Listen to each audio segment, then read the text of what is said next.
இயேசு கிறிஸ்துவின் நாமத்தினால் உங்களை வாழ்த்துக்கிறேன். இந்த நாளில் ஒரு காரியத்தை குறித்து நான் பேசணும்னு நினைக்கிறேன். முன்னாடி இது பேசினா எனக்கு தெரியல, இன்னைக்கு இருந்தப்போ பேசணும்னு நினச்சேன். சரி, அந்த வசனத்தை தேடும்படியாக பைபிள் ஓப்பன் பண்ணப்போ அது ஃபஸ்ட்லேயே அந்த வசனம் வந்துடுச்சு. அப்போது அந்த வசனத்தை எடுத்து நான் உடனடியாகவே பேசணும்னு நினைக்கிறேன். இது நான் எல்லாருக்கும் சகஜமாக உள்ள ஒரு காமனான உள்ள ஒரு சப்ஜெக்ட் தான். என்னன்னா, நம்ம சபையில் ஒரு சபை வளர்ச்சி இல்லைன்னா சபையில் ஒரு காரியம், அதில் சபையில் உள்ள ஒழுங்குகள், சபையில் யாரெல்லாம் இருக்கணும், அவங்க எப்படி எப்படி இருக்கணும், அதுக்கு உள்ள பேசிக்காக ஃபஸ்ட் லைன் மட்டும்தான் நான் சொல்கிறேன். சபையை குறித்துள்ள ஒரு காரியம். இப்போ நம்ம போகிற சபையாக இருக்கலாம், நமக்கு தெரிந்த சபைகளாக இருக்கலாம், இல்லைன்னா நமக்கு ஒரு அவேர்னஸாக கூட இருக்கலாம். இப்போ எல்லா சபைகள்லையும் ஆத்துமாக்கள் வளர வேண்டும் என்ற ஒரு எண்ணம் நமக்கு உள்ளாடி கண்டிப்பாக இருக்குது. இப்போ இதில் முதலாவது காரியம் என்னன்னு பார்த்தீங்கன்னா, ரட்சிக்கப்படுகிறவர்களை அனுதினமும் தேவன் சபையிலே கொண்டு சேர்த்தார்னு இருக்குது. இப்போ ரட்சிக்கப்படுகிறவர்கள் அனுதினமும் தேவன் சபையில் கொண்டு சேர்த்தார். ஒரு ரட்சிப்புன்னு சொல்கிறது எங்கே வேணாலும் நடக்கலாம், எப்படி வேணாலும் நடக்கலாம். சபைக்கு உள்ளாடி வந்தும் மாறலாம், வெளியிலிருந்தும் ரட்சிப்பு நடந்து சபைக்கு உள்ளாடி கொண்டும் வரலாம். இதுதான் மெயின் தாட். அப்போ சபையில் வளர்ச்சிக்கு முதல் படியாக இருக்கிறது என்னன்னா ரட்சிப்பு. ஒருவர் இயேசு கிறிஸ்துக்கு உள்ளாடி மாறி வருவது தான் ஃபஸ்ட்டு சபையில் கொடுக்கப்பட்ட ஒரு தௌத்தியம். இப்போ சபையில் வர்றவங்க ரட்சிக்கப்பட்டவர்களாக மாற வேண்டும்.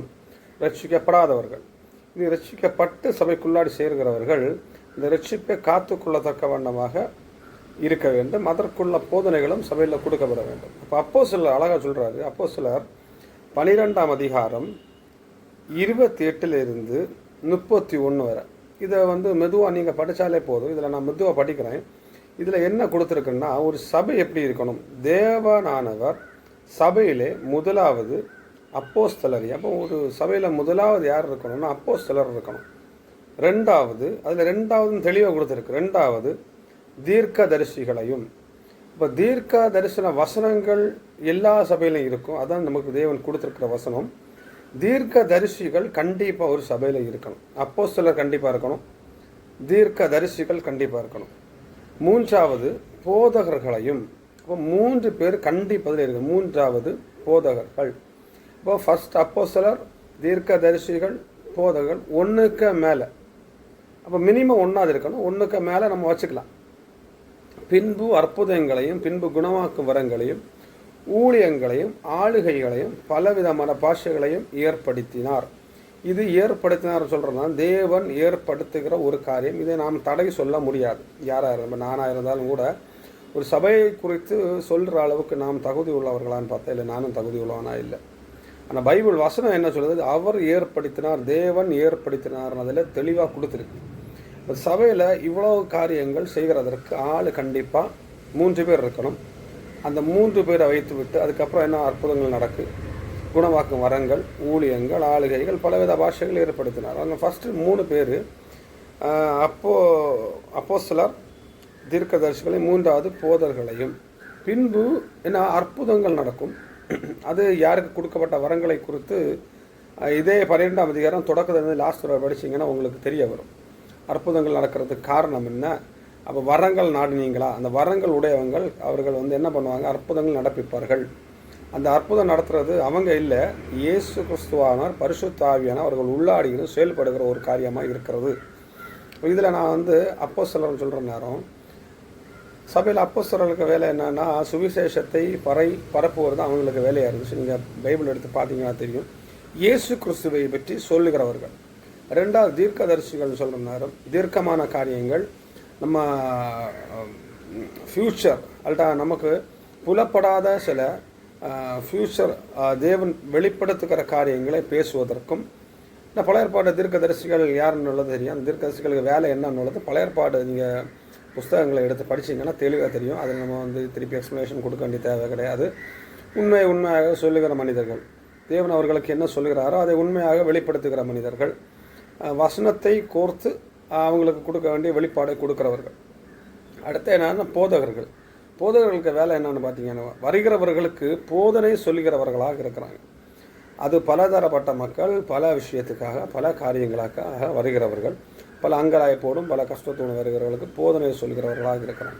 நெக்ஸ்ட் என்ன ஆகுது, அற்புதங்கள் நடந்திருக்கணும். குணமாக்கும் வரங்கள் இருந்திருக்கணும். அடுத்தது இந்த சபையிலேருந்து ஊழியங்கள் எழுப்பப்பட வேண்டும்.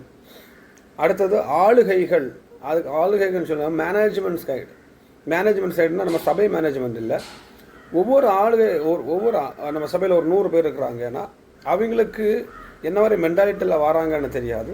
அவங்களுக்கு பக்கமாக நம்ம என்ன பண்ணணும், ஆளுகை செய்கிறவர்களாக இருக்கணும். அவங்களுக்கு கரெக்டாக ஸ்கில் சொல்லி கொடுக்குறவங்களாக இருக்கணும்.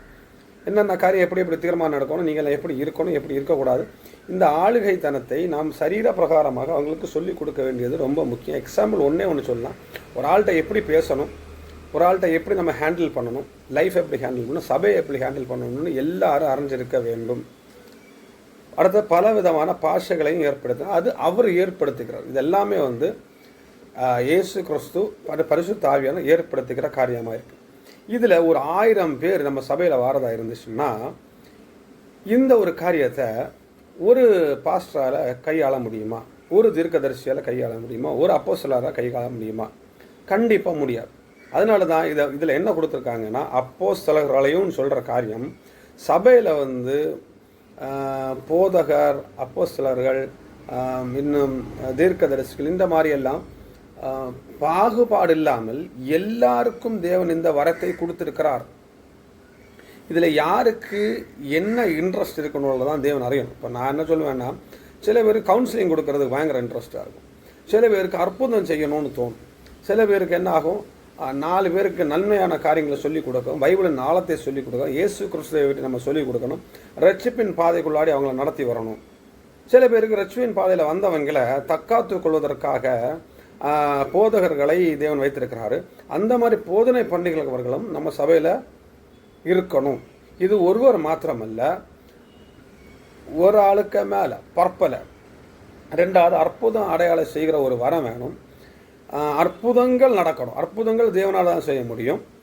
பின்பு குணமாக்கும் வரங்களையும் தேவன் கொடுக்குறாரு. காரியம் என்னன்னா, ஒரு ஆள் வியாதியோடு வர நேரம் அங்கே போய் நின்றுட்டு நம்ம 1 நாள் கழிச்சு வாங்க, 2 நாள் கழிச்சு வாங்க, இல்லை 1 வருஷம் கழிச்சு வாங்க, 10 நாள் ப்ரேயர் பண்ணுவோம். ஒரே ஒரு வருஷம் மட்டும் அதில் என்ன கொடுத்துருக்குன்னா, உபாசத்தினாலும் ஜபத்தினாலும் அல்லாமல் இவ்வகை பிசாசுகள் என்னாக தான் மாறி போகாதுன்னு இயேசு கிறிஸ்து தெளிவாக சொல்லியிருக்கிறார். அது எப்போ நம்ம உடனே உபவாசம் போட்டு பண்ணுறதில்ல, நம்ம உபவாசத்தில் எப்போதுமே இருக்கணும். ப்ளஸ் அவங்க சுகம் வேணும்னு சொல்கிறவங்களும் என்ன பண்ணணும், உபவாசத்துலேயும் ஜபத்திலையும் தரித்திருக்கிறவராக இருந்தால் அந்த அற்புதங்கள் உடனே நடக்கும். தேவன் எல்லா அற்புதங்களையும் உடனடியாக செய்து முடிக்கிறவராக இருந்தார் இயேசு கிறிஸ்து. அப்போ ஒரு சபையில் இவ்வளோ காரியங்கள் நமக்குள்ளாடி கண்டிப்பாக இருக்கணும். ஒரு சபையில் அப்போஸ்தலர் இருக்கணும், தீர்க்கதரிசிகள் இருக்கணும், போதகர், இது ஒன்றுக்கு மேற்பட்டவளாக இருக்கணும். அதான் எக்ஸாம்பிள் சொன்னேன். 10 பேருக்குன்னா இந்த 3 பேர் ஒவ்வொரு ஆளாக இருந்தால் போதும். ஒரு சபையில் 10,000 பேர் 20,000 பேர் வராங்கன்னா ஒரு பாஸ்டரை நம்பி 10,000 பேர் க்யூவில் நின்று ப்ரேயர் பண்ண முடியுமா? ஒரு பாஸ்டரை நம்பி அல்ல ஒரு தீர்க்கதரிசனை நம்பி எல்லாரும் முட்டை போட்டு அந்த தீர்க்கதரிசனத்தை வெயிட் பண்ண முடியுமா? இல்லையா? கண்டிப்பாக தனிப்பட்ட முறையில் தீர்க்க தரிசனங்கள் இருக்குது, சபைக்கு நேராக பொதுவாக பேசுகிற தீர்க்க தரிசனங்கள் இருக்குது. ஏன்னா பைபிள் பழைய ஏற்பாட்டில் எல்லாமே தெளிவாக கொடுத்துருக்காங்க. இதை நான் பொய்ன்னு சொல்கிறதுக்கு நம்மளால் அதிகாரம் கிடையாது, நம்ம சொல்லவும் முடியாது. நம்ம பொய்ன்னு சொன்னால் பைபிளுக்கு எதிராக நம்ம பேசுகிறோம்னு அர்த்தம். அப்போஸ்தலர்களும் இது போல தான் இயேசு கிறிஸ்துவை குறித்தும் வரப்போகிற காரியங்களை குறித்தும் பேசுகிறவராக இருந்தாங்க. அவர்களும் கண்டிப்பாக இருக்கணும். போதகர்னு சொல்கிறது என்னது, இன்ட்ராக்ஷன் வித் பீப்புள்ஸ். சபையில் உள்ள எல்லா மெம்பருக்கு உள்ள எல்லா காரியங்களும் அறிந்திருக்கிறவர்களாக இருக்கணும்.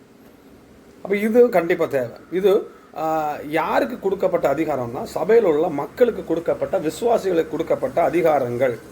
இந்த வசனத்தில் நீங்கள் தொடக்கத்தில் இந்த வாசனைகள் அன்பு சகோதர ஆவிக்குரிய வரங்களை கொடுத்து நீங்கள் அறியாதிருக்க எனக்கு மனதில்லை தொடங்குற நேரமே 12வது அதிகாரத்தில் தொடங்குற நேரம் அப்படி தான் தொடங்குறாரு. அப்போ இதில் என்ன காரியமான காரியம்னா, நம்ம சபையில் போகிறவங்க எல்லாருக்குள்ளாடியும் இது இருக்கணும். இந்த சபைக்குள்ளாடி இருக்கிறவங்க எல்லாருக்கும் இதுக்கு உள்ளாடி இருந்துச்சுன்னா பரஸ்பரம் எப்படி இருக்கும், பயங்கர ஒற்றுமையாக இருக்கும், பயங்கர சந்தோஷமாக இருக்கும், பயங்கர ஐக்கியமாக இருக்கும். ஏன்னா இதுக்கு வசனத்தை நீங்கள் முதலேருந்து படிச்சிங்கன்னா எல்லா அவயங்களும் குறை உள்ளது தான், சிலது தடுமாறி கொண்டிருக்கும், அதுக்கு பக்கத்தில் இருக்கிற அவயங்கள் அது ஹெல்ப் பண்ணும். கை தடுமாறுச்சுன்னா கண் அதுக்கு உதவி செய்யும், கண் தடுமாறுச்சுன்னா கை உதவி செய்யும், கால் தடுமாறுச்சுன்னா. ஆனால் எல்லாரும் எதுக்குள்ளாடி இருக்கிறோம், இயேசு என்ற சரீரத்துக்குள்ளாடி நம்ம அவயங்களாக இருக்கிறோம். ஆனால் இந்த அவயங்களுக்கு கேடு வரும் பொழுது நம்ம ஒரே சரீரமாக இயேசுவோடு நம்ம இருக்கிறனால பரஸ்பரம் என்ன பண்ணுறோம், உதவி செய்கிறோம். சப்போஸ் யாராவது ஒரு ஆளை கூட்டிகிட்டு வந்தாங்கன்னு வைங்களேன், புதுசாக கூட்டிகிட்டு வந்தாங்கன்னா அந்த கூட்டிகிட்டு வந்த ஆளுக்கு நம்ம என்ன பண்ணணும், சுவிசேஷம் சொல்லும்படியாக நாம் ஃப்ரெண்டில் போய் நின்று பிரதர் வாங்க நான் உங்களுக்கு வேண்டி ப்ரேயர் பண்ணுறேன், பிரதர் இந்த அற்புதம் நடக்கணுமா வாங்க நான் ப்ரேயர் பண்ணுறேன், கண்டிப்பாக நடக்கும். இது நாம் என்ன பண்ணிகிட்டு இருக்கிறோன்னா தனிப்பட்ட முறையில் தனியாக ஒரு ஆளை நம்ம என்ன பண்ணுறோம் நியமித்து அவர்கள் தான் இதை செய்ய முடியும் நம்ம நினச்சிக்கிட்டே இருக்கிறோம். இது குறை சொல்வதோ அந்த மாதிரி இல்லை. பொதுவாக நம்ம மைண்டில் இருக்கிற ஒரு மென்டாலிட்டி, ஒரு மனுஷனாக பிறந்த எல்லாருக்கும் இந்த ஒரு மென்டாலிட்டி ஆட்டோமேட்டிக்காக வருகிறது. இந்த மென்டாலிட்டி எங்கே கொண்டு போய் விடுவோம்னா சபையை பிரிக்கத்தக்க வண்ணமாகும், சபை வளராமல் இருக்கத்தக்க வண்ணமாக மாற்றுகிறது. இதில் எல்லாம் சொல்லி முடிச்சு அவர் என்ன சொல்கிறாரு 31வது வசனத்தில், இப்படி இருக்க முக்கியமான வரங்களை நாடுங்கள், இன்னும் அதிக மேன்மையான வழியை உங்களுக்கு காண்பிக்கிறேன்னு சொல்லிட்டு நெக்ஸ்ட்டு அதிகாரத்தை தொடங்குறாரு. எல்லா வரங்களும் நாடுங்க, இதுக்கு அதிகமான மேன்மையான ஒரு வழியை நான் ஆயத்தப்படுத்தி இருக்கிறேன் சொல்கிறேன்னு சொல்லிட்டு என்ன சொல்கிறாருன்னா, அப்போஸ்தலர் 13வது அதிகாரத்தில் எதை பற்றி தொடங்குறாருன்னா அன்பை குறித்து பேசுகிறார். இதுக்கு எல்லாத்துக்கும் மேலே என்ன இருக்கணும்? அன்பு இருக்கணும். பரஸ்பரம் அன்பு இருந்துச்சுன்னா சபை பயங்கரமாக வளர்ந்துகிட்டே இருக்கும். சபைன்னு சொல்கிறது வளர்ச்சி எப்படி இருக்கணும்னா மக்களாக, இப்போ நான் என்ன சொல்கிறேன்னா விசுவாசிகள் இந்த மாதிரி செயல்பட ஆரம்பிக்கணும். நம்ம சபை வளர்றதுன்னு சொல்கிறது சபையில் ஆத்துமாக்கள் வளரணும், அதுதான் உண்மையிலே சபை வளர்ச்சி. சபையில் ஆத்துமாக்கள் அநேக பேர் ரட்சிப்படைவதற்காக நம்ம கூட்டி கொண்டு வரணும். நாம் வெளியே போய் செய்ய வேண்டிய காரியத்தை நாம் என்ன பண்ணுறோம், நம்ம ஒதுங்கி இருந்துட்டு நம்ம என்ன பண்ணிகிட்டு இருக்கிறோம்னா அங்கே உள்ள ஹெட் ப்ரீஸ்ட்டு பாஸ்டர்ஸு ஊழியக்காரங்களை நம்ம என்ன பண்ணால் ப்ரெஷர் கொடுத்துட்ருக்குறோம். உண்மையில் சொல்ல போனால் அவங்க ஏகப்பட்ட ப்ரெஷரில் தான் இருப்பாங்க. கூட சப்போர்ட்டாக நிற்க வேண்டியது யார்? நம்ம தான் சப்போர்ட்டாக நிற்கணும். இல்லை விசுவாசிகளாக இருக்கிறன்னா என்னையும் சேர்த்து சொல்லி விசுவாசிகளாக இருக்கன்னா அவர்களுக்கு உறுதுணையாக நம்ம இருக்கணும். ப்ளஸ் விசுவாசிகளாக இருக்கிற நமக்கு தேவையான போதனை எப்படி வரணும்னா நம்மளை நமக்கு போதிக்கிறவங்க அப்போஸ்தலர்களாக மாற்றும்படியாக நம்மகிட்ட அவங்க என்ன பண்ணணும்? பேசணும். போதகர்களாக மாற்றும்படியாக நம்மகிட்ட பேசணும். வரங்களை குறித்து பேசணும். வரங்களை எப்படி செயல்படுத்துவதை குறித்து பேசணும். இன்னும் சொல்ல போனால் தீர்க்க தரிசனங்களை பேசுவது, தீர்க்கதரிசியாக மாறுவது எப்படின்னு உள்ளதா, எப்படி மாறினாங்க, அவங்க எப்படி இருந்தாங்க, அந்த சுபாவங்கள் எப்படி இருந்தால் தீர்க்க தரிசன வரம் கிடைக்கும், இதை நம்மகிட்ட சொல்லி கொடுக்கணும். இதெல்லாம் சொல்லி கொடுக்காம இருந்துட்டு சபை வளரலைன்னு கண்டிப்பாக நமக்கு எதிர்பார்க்க முடியாது. இது ஏன் எனக்கு சொல்லணும்னு தோணுச்சுன்னா சபை வளர்ச்சியை கொடுத்து ஓவரால் எல்லா சபையிலையும் பார்த்தீங்கன்னா இருந்துட்டு நம்ம என்ன பண்ணிகிட்டு இருக்கிறோன்னா கேட்ட வசனங்களை கேட்டுக்கொண்டிருக்கிறோம். நாம் ரட்சிக்கப்பட்டு பரிசுத்தப்படுத்தி கொண்டிருக்கிறோம். கண்டிப்பாக நமக்கு தேவை, நாம் ரட்சிக்கப்பட்டு பரிசுத்தப்பட வேண்டும்.